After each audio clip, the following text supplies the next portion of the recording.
Amables televidentes, muy buenas noches. Bienvenidos a una nueva temporada de La Quinta Silla. Hoy hablaremos de feminismo, lenguaje y cultura. Síganos en redes sociales como @UnivalleTV. Bienvenidos.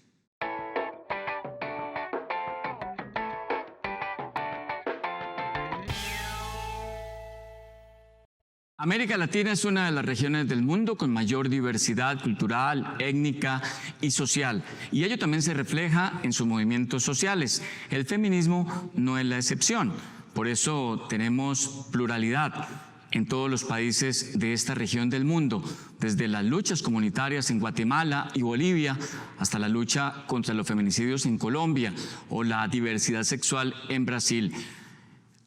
Feminismos, lenguaje y cultura es nuestro tema de hoy y tenemos dos invitadas muy especiales en esta nueva temporada de La Quinta Silla. Desde nuestro estudio, la profesora Albanubia Rodríguez Pizarro, profesora titular de la Escuela de Trabajo Social y Desarrollo Humano, antropóloga y doctora en Sociología, integrante del Centro de Estudios de Género, Mujer y Sociedad en la Universidad del Valle. Y tendremos también desde Argentina, nos acompaña la profesora Karina Vidaseca, doctora en Ciencias Sociales de la Universidad de Buenos Aires, pensadora feminista con un postdoctorado en Ciencias Sociales de la Universidad de Manizales y la Pontificia Universidad Católica de Sao Paulo. Bienvenidas, nuestras invitadas, profesora Albanubia, bienvenida. Muchísimas gracias, Gildardo. Un gusto estar aquí y compartir hoy con Karina. Muchas gracias. Profesora Karina, gracias por acompañarnos. Gracias por la invitación. Gracias, Alba. Es un placer estar aquí. Vamos a ver, antes de ir con la primera pregunta de esta noche, la nota introductoria preparada por nuestro compañero Daniel Hoyos. Feminismo, lenguaje e inclusión. Hablar de feminismo es complejo, no importa quién lo aborde, ya sea porque la heteronorma existe o porque a las teorías feministas nunca se les ha dado un estatus dentro de las discusiones académicas y sociales. En tal caso, hay que asumir la deuda histórica no solo desde el discurso, sino desde la práctica de buscar espacios en común que ayuden a disminuir estas brechas que existen en los planos sociales, culturales y laborales. Pero no basta con políticas de cuotas femeninas en empresas o cargos políticos. La formación desde los hogares es importante, o desde las escuelas, propiciar espacios de participación sin excluir desde los primeros procesos formativos. Se vuelve imperativo a la hora de abordar el feminismo como elemento existente y palpitante de nuestra sociedad. Desde sus inicios, este movimiento ha conseguido importantes cambios en el mundo. Con su lucha se ha logrado el acceso de la mujer a la educación, al sufragio activo y pasivo y la protección de algunos derechos que no se equiparaba a los de los hombres. A pesar de estos grandes avances que se han conseguido a lo largo de los años, todavía queda mucho camino por recorrer. Ningún país del mundo ha logrado un salario igual para hombres y mujeres, y en algunos territorios las mujeres todavía no tienen derecho a votar en igualdad de condiciones. Por eso, el movimiento sigue muy activo y cuenta con representantes en todo el mundo que luchan por una sociedad libre de discriminaciones. Bueno, profesora Karina, esa pluralidad social y cultural de nuestro continente y del movimiento feminista que lucha por diferentes reivindicaciones en cada uno de los países, ¿lo hace más fuerte o lo debilita al momento de las conquistas? La diversidad es fundamental en un mundo donde todo lleva a la unificación, ¿no? A unificar las culturas, ¿no? Entonces, lo diverso, lo que nace en una poética de la relación, es realmente lo que nos permite ser seres únicos, ¿no?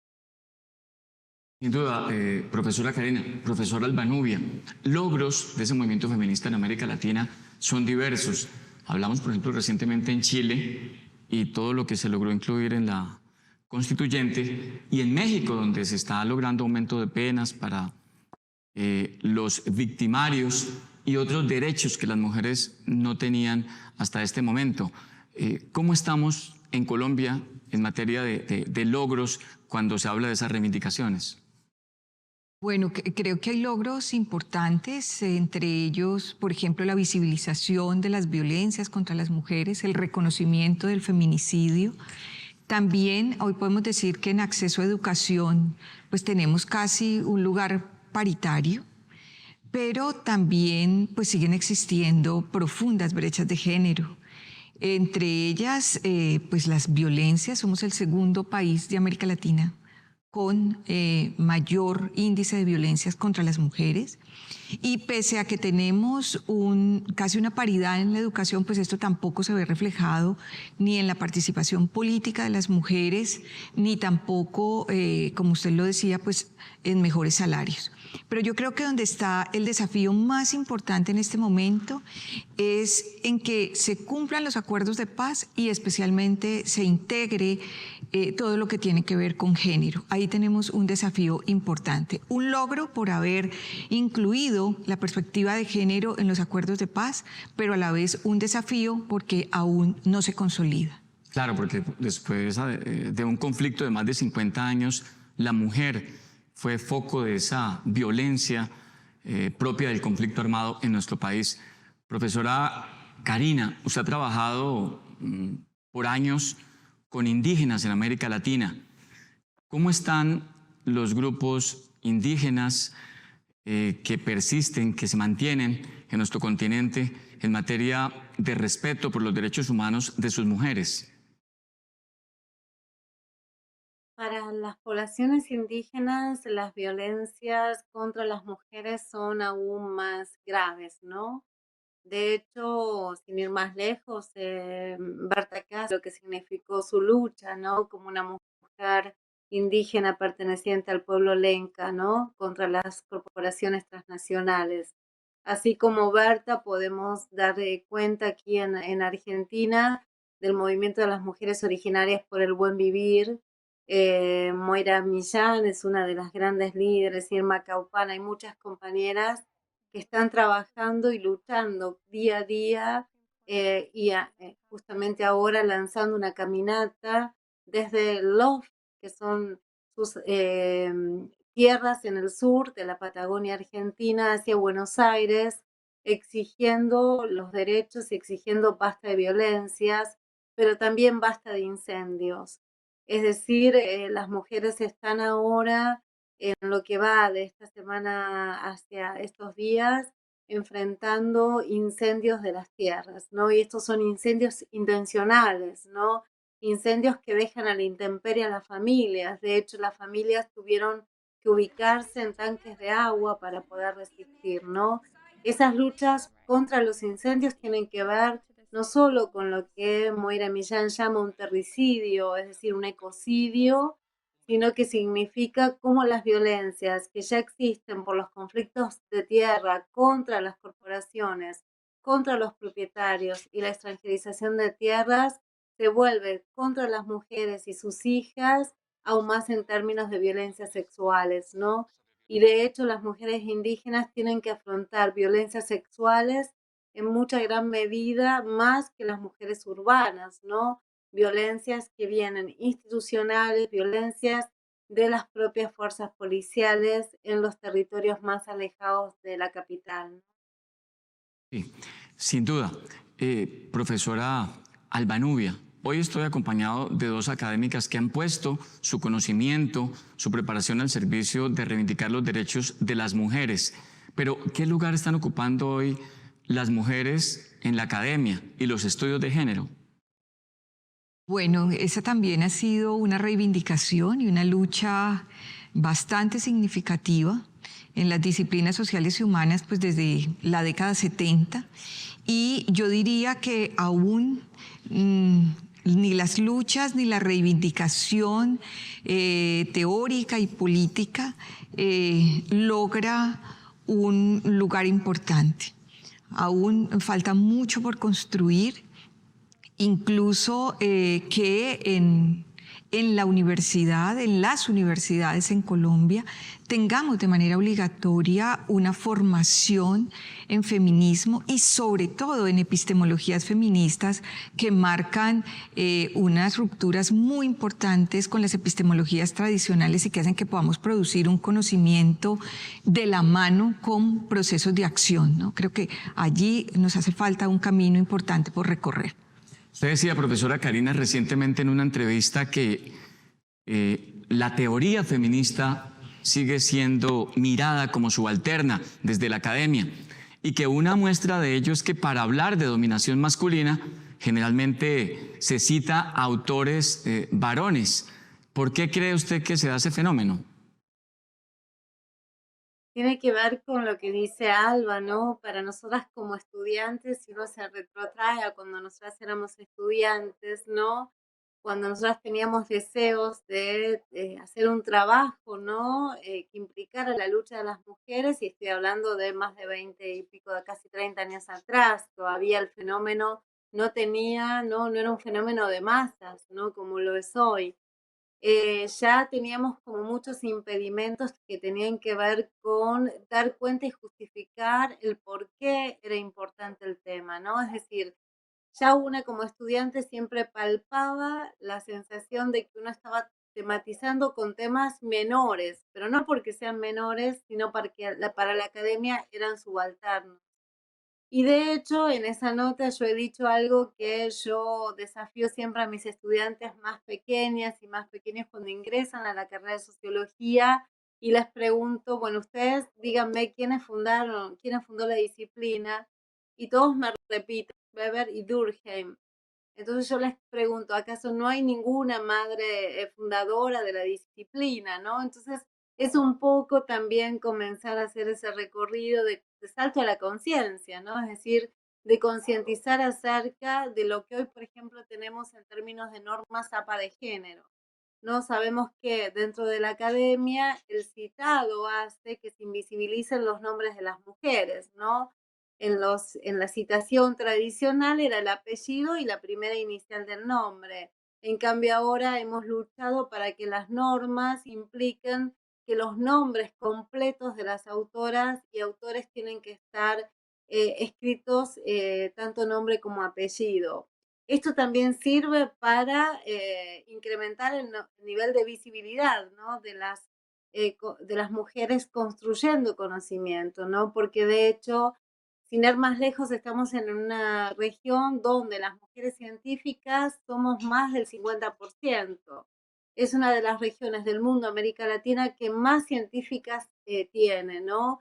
Y esto no es un dato menor. Lo que pasa que cuando uno alcanza ciertas posiciones, va alcanzando lo que llamamos el techo de cristal, ¿no? Es decir, nos encontramos con que no podemos seguir, ¿no?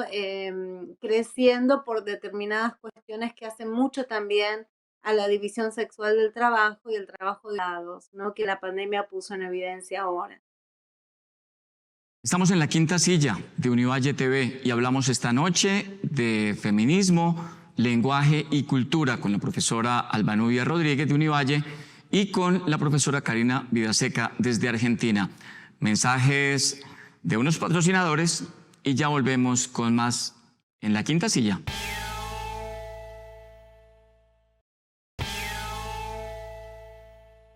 Volvemos a la quinta silla con nuestras invitadas y hablamos esta noche de feminismo, lenguaje y cultura. Profesora Karina, sin duda, la pandemia ha evidenciado las brechas de género, las desigualdades y las violencias que sufren las mujeres en América Latina. Usted participó recientemente de un estudio, una encuesta con más de 2.000 mujeres que arrojó resultados muy demostrativos en ese sentido. Hablemos un poco de ese estudio.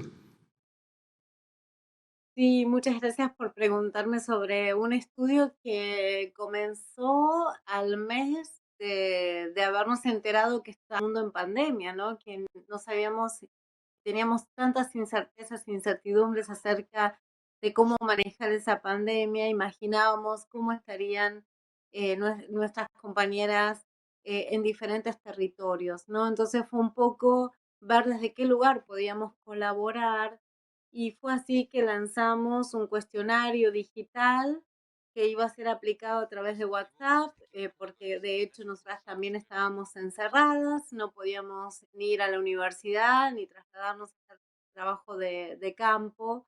Entonces diseñamos una herramienta que consistió en 48 preguntas junto con un equipo de la Universidad de Pernambuco en Brasil, y lanzamos esa encuesta respaldada por 80 organizaciones sociales y 14 universidades nacionales, tejiendo una red muy vasta que nos permitiera alcanzar más y más mujeres.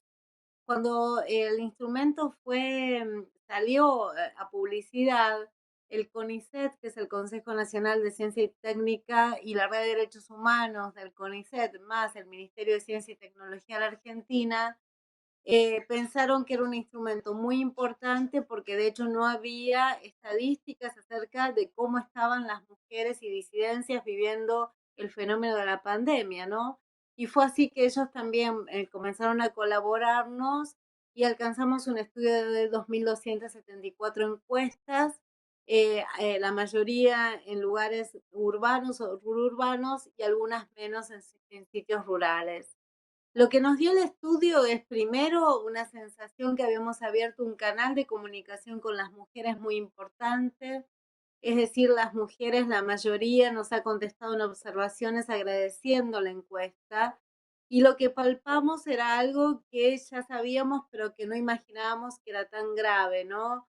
La crisis de cuidado y sobre todo las violencias. Sí, profesora Albanubia, en Colombia, ¿qué se ha evidenciado a raíz de esta pandemia que ha puesto al descubierto también cómo muchas mujeres tuvieron que asumir una sobrecarga, los oficios domésticos, el cuidado de sus hijos, pero seguir respondiendo en teletrabajo con su empleo? Efectivamente, pues si bien nosotros no tenemos una encuesta como a la que hace referencia Karina, sí algunas cifras muestran también una crisis del trabajo del cuidado, pero sobre todo se han acrecentado de manera muy significativa las violencias contra las mujeres y también contra identidades disidentes. O sea, las violencias en Colombia han crecido de una manera muy significativa pues a partir del confinamiento. De igual manera, el trabajo de cuidado en el hogar en las mujeres se ha incrementado por lo menos en 3 horas más de lo que era antes. Sí, profesora Karina, recientemente Angela Merkel hablaba del riesgo de un posible retroceso en los logros de los derechos de las mujeres justamente por ese fenómeno de la sobrecarga que las mujeres tuvieron que asumir, muchas de las cuales, dice ella, en Europa también tuvieron que renunciar a sus trabajos. ¿Usted piensa que la pandemia, este confinamiento puede repercutir en ello?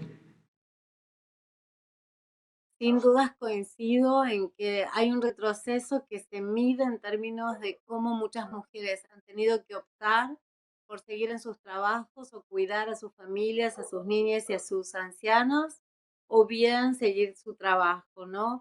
Y el riesgo además era la pérdida de trabajo. Nuestro estudio lo que marcaba era una fuerte precarización de ese trabajo, además de la crisis de cuidado y además de las horas que una mujer tenía que llevar adelante, tenía que estar a cargo en un 92% de las tareas escolares.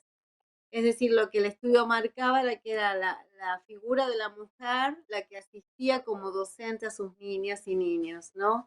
Por eso se habla de que hay un retroceso de al menos 2 décadas, ¿no? De cómo en las últimas décadas la mujer había salido, ¿sí? A trabajar organizando su espacio de lo doméstico. Ahora, sin embargo, la pandemia lo que ha hecho es un regreso al hogar, ¿no? Y ese regreso se vivió con angustias, con estrés, con depresiones, pero también con violencias, teniendo la propia pandemia adentro de los hogares y viéndose impedida de poder salir a denunciar, por ejemplo, porque de hecho no se podía en la parte más activa de la pandemia, no se podía salir de un radio muy cercano, ¿no? Entonces también muchas mujeres no podían hacer la denuncia porque además estaban viviendo con sus agresores. Profesora Albanubia, desde el observatorio, los observatorios de equidad y género en Colombia, ¿se ha podido evidenciar de pronto un aumento de las denuncias o quizá una disminución de las denuncias por violencia intrafamiliar debido al miedo de tener al victimario tan cerca en medio de ese confinamiento? No, en Colombia efectivamente hay un aumento muy significativo de las denuncias, pero también, digamos, pese a las denuncias no se alcanza a hacer la atención suficiente a esas múltiples violencias. También por eso se ha aumentado de manera pues muy desafortunada el número de feminicidios, ¿no? Sí, profesora Karina, sin embargo, la pandemia en países como Argentina también se ha convertido en una oportunidad para reivindicar derechos, los avances que, por ejemplo, en el tema del aborto se logró en su país, ¿no? Veníamos un año como 2019, después de 15 años de mucha lucha en las calles, campañas y con el activismo y el Ni Una Menos que habíamos fundado en 2015, teniendo como un acercamiento. Recordemos que en 2018 la ley se aprobó y casi estuvo a punto de ser aprobada en senadores y se perdió. Entonces todo lo que fue el año 19 había sido clave en diciembre cuando la ley de aborto legal, seguro y gratuito va a ser aprobada por ambas cámaras finalmente y siendo ley, ¿no? Que fue un momento también de bastante flexibilidad en términos de aislamiento, ¿no? El aislamiento ya estaba cediendo como de restricción a partir del mes de octubre, noviembre, ¿no? Prácticamente estábamos a un mes con una flexibilidad también en las formas de poder encontrarnos en las calles. Gracias, profesora Karina. Estamos en la quinta silla. Hablamos de feminismo, lenguaje y cultura.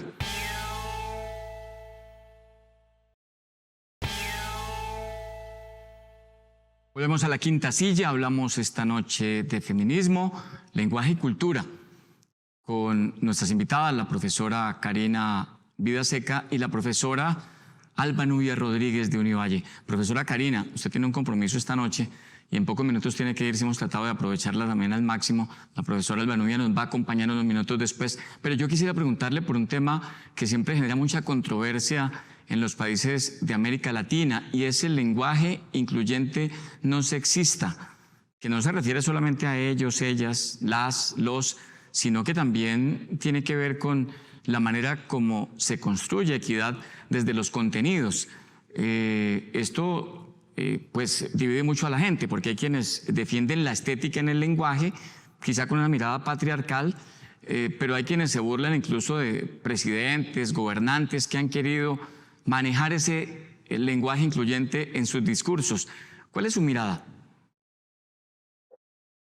Yo considero que el lenguaje es fundamental, de hecho, o sea, la equidad se comienza a trabajar a partir de que la niña, el niño se siente interpelado por el discurso o interpelada por el discurso, ¿no?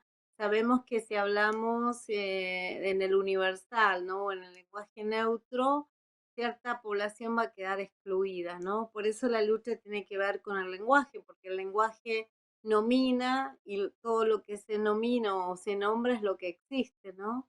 Si yo en esta charla hablo de nosotros, ¿no? Estoy dirigiéndome a una audiencia masculina. Si yo hablo de nosotras, nosotres, estoy incluyendo a las audiencias femeninas, a las mujeres y a las disidencias, ¿no? Yo creo que es una lucha muy difícil, por momentos se logra. En Argentina ha tenido mucha aceptación la E.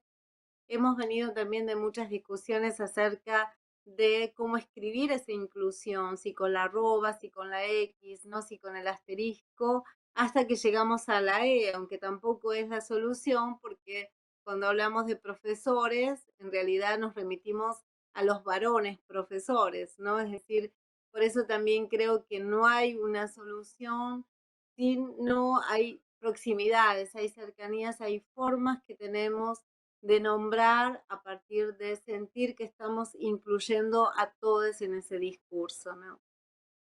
Profesora Karina, gracias por acompañarnos esta noche y sin duda la vamos a volver a invitar próximamente para abordar este tipo de temas desde Univalle TV. Un placer estar en Univalle, le agradezco de corazón a la profesora Alba con todo lo que la conozco y las cercanías que tenemos entre sus estudiantes y los nuestros también. y les saludo desde Buenos Aires. Espero verlas muy pronto y muchas gracias por esta entrevista. Claro que sí, muchas gracias y valoramos mucho su presencia esta noche en la quinta silla. Bueno, profesor Albanubia, sobre ese mismo tema del lenguaje no sexista, ¿cómo ir en medio de esa dicotomía que es la estética, la Real Academia de la Lengua y la defensa de la inclusión de un lenguaje no sexista, sobre todo cuando uno está en la academia? Bueno, allí digamos que se libra una discusión bastante fuerte, pero yo quisiera iniciar por lo que planteaba Karina, ¿no? O sea, lo que no se nombra no existe y el discurso es fundamental. También, digamos, en esos opuestos de la estética del lenguaje y de la Real Academia, pues no podemos olvidarnos que la Real Academia también fue creada por una cultura de origen patriarcal y de origen androcéntrico. Por lo tanto, aceptar que haya un lenguaje incluyente, pues sigue generando tensiones, especialmente aquí en la academia, aunque también encontramos procesos en los que la inclusión y lo que se ha intentado como lenguaje incluyente, no sexista, no exclutorio, ha sido muy bien recibido. Le doy un ejemplo. En el proceso de acreditación de alta calidad del doctorado en humanidades, todo el documento fue escrito en lenguaje incluyente y fue muy bien recibido. Hoy en la Facultad de Humanidades, en el doctorado, los títulos aparecen como doctor en humanidades, doctora en humanidades. Estos han sido logros importantes que también se han hecho. Y adicionar que el lenguaje también es histórico, entonces en la medida en que las sociedades se van haciendo más incluyentes, pues por supuesto el lenguaje debe modificarse. Estamos avanzando en el caso de varias universidades, de que incluso en el diploma esto también quede totalmente definido, ¿no? Sí, aquí en la Universidad del Valle ya hablo del doctorado en humanidades, del que hago parte y que tuve también la oportunidad de ser coordinadora académica, se logró y hoy lo mantenemos.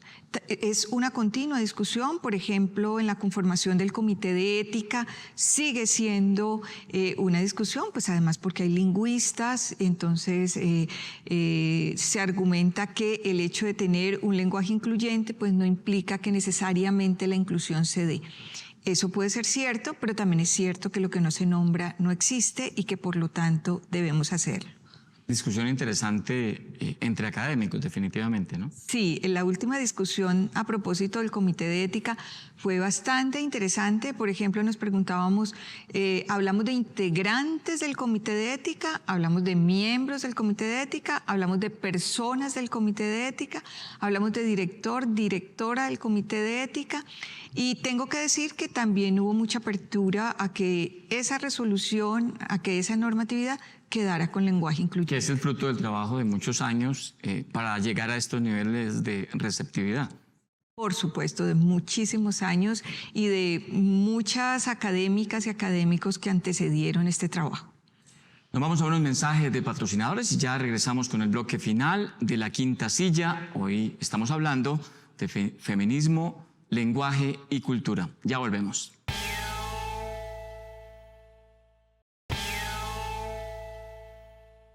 Estamos en la quinta silla de Univalle TV y hablamos esta noche de feminismo, lenguaje y cultura. Profesora Albanubia Rodríguez, el movimiento latinoamericano definitivamente se ha ganado un espacio en el mundo, reivindicando los derechos de las mujeres. Hablábamos de los casos de México y Chile, que son ejemplares para el resto del continente, pero definitivamente creo que es algo que fluye casi al mismo tiempo en todos los países, ¿no? Sí, y globalizados, comunicados. Sí, claro, efectivamente, asistimos hoy a un movimiento feminista bastante fuerte e incluso en Colombia yo quisiera hacer referencia, por ejemplo, a las mujeres afro a propósito de la reivindicación e inclusión y medio ambiente, especialmente la lucha que han librado las mujeres afro del norte del Cauca en cabeza de Francia Márquez, de Clemencia Carabalí, Premio Nacional de Derechos Humanos, humanos en contra de la explotación minera y, por supuesto, el empobrecimiento de las mujeres en el norte del Cauca. Creo que ese es un hito importante también en América Latina. Y es una lucha audaz y valiente, porque ocurre en una región en donde los liderazgos casi todos son amenazados, son silenciados por las armas, y al igual que en los Montes de María, donde hay mujeres que tienen que andar con escoltas por sus liderazgos, donde una mujer recientemente, Mayerly Sangarita, si no estoy mal, acaba de ganarse un premio internacional. Pues es admirable la lucha de estas mujeres que siguen defendiendo los derechos de género en esas regiones del país, ¿no? Sí, de igual manera, las mujeres indígenas del norte del Cauca, las mujeres Nasa, las mujeres Misak y, por supuesto, imposible dejar de nombrar las mujeres del Comité de Mujer y Familia del Movimiento Campesino, también del suroccidente colombiano. Por supuesto que hay unas reivindicaciones y unas luchas supremamente importantes por el medio ambiente, por el derecho a la tierra, por la subsistencia, que hacen unas reivindicaciones no solo importantes para las mujeres, sino también para sus hijas, hijos y toda la población empobrecida de este país. Profesora, las zonas que antes estaban en manos de las FARC están ahora en manos de grupos diversos, de disidencias, de las FARC, del ELN, de grupos que defienden intereses de minería ilegal, de narcotráfico, y esto ha enrarecido el conflicto que antes la gente tenía un poco más claro. Pero ¿cómo está la situación de esas mujeres campesinas, indígenas, afro, inmersas en esas zonas? Realmente la situación de las mujeres es supremamente compleja en términos de las múltiples violencias que se viven, violencias sexuales, y pues no solo podemos, digamos, sexualizar el conflicto, pero también hay una serie de violencias estructurales por la exclusión económica, por la exclusión política. Por supuesto que es mucho más sentida desde un enfoque diferencial por las mujeres indígenas, las mujeres afrodescendientes y las mujeres campesinas.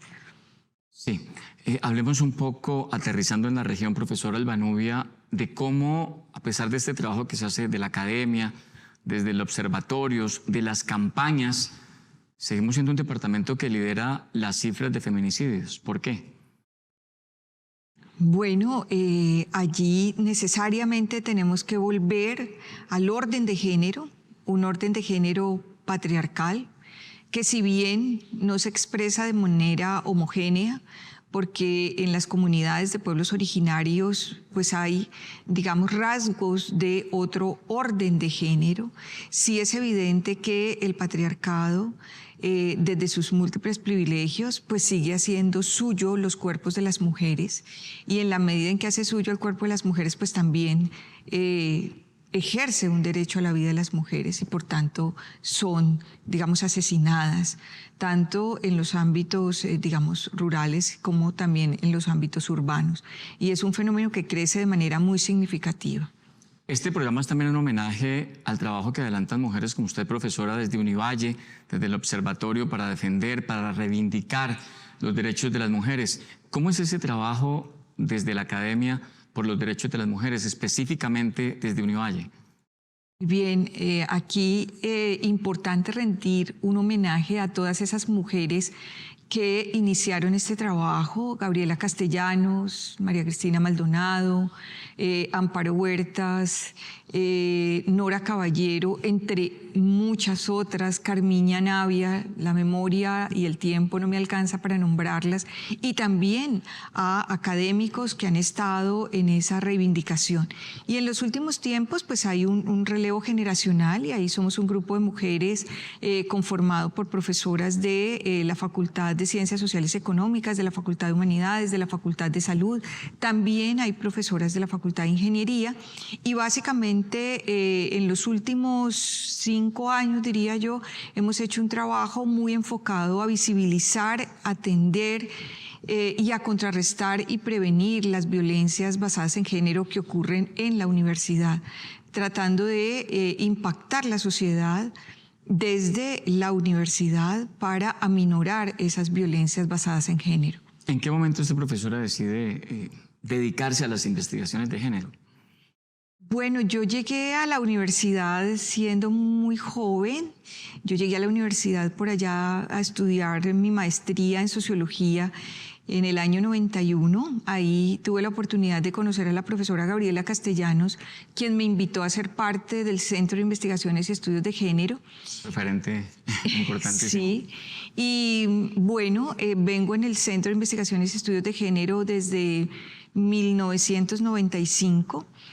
Y desde entonces he venido trabajando y especialmente me he interesado por el trabajo con mujeres privadas de la libertad, con mujeres militantes del conflicto armado y en la última etapa por todo lo que tiene que ver con procesos organizativos de mujeres, tanto rurales como urbanos, y en el último año básicamente mi trabajo ha sido con organizaciones de mujeres del norte del Cauca, campesinas, afroindígenas, con las que he aprendido muchísimo.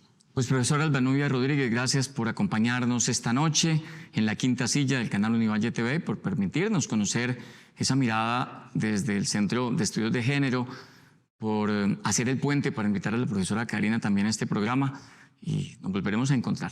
Muchísimas gracias a usted, Gilardo, y a todos quienes han estado hoy en este programa. A ustedes, amables televidentes, gracias por acompañarnos en la quinta silla. Síganos en redes sociales como @Univalle TV, y en una semana nos encontramos con otro tema de interés general. Hasta entonces.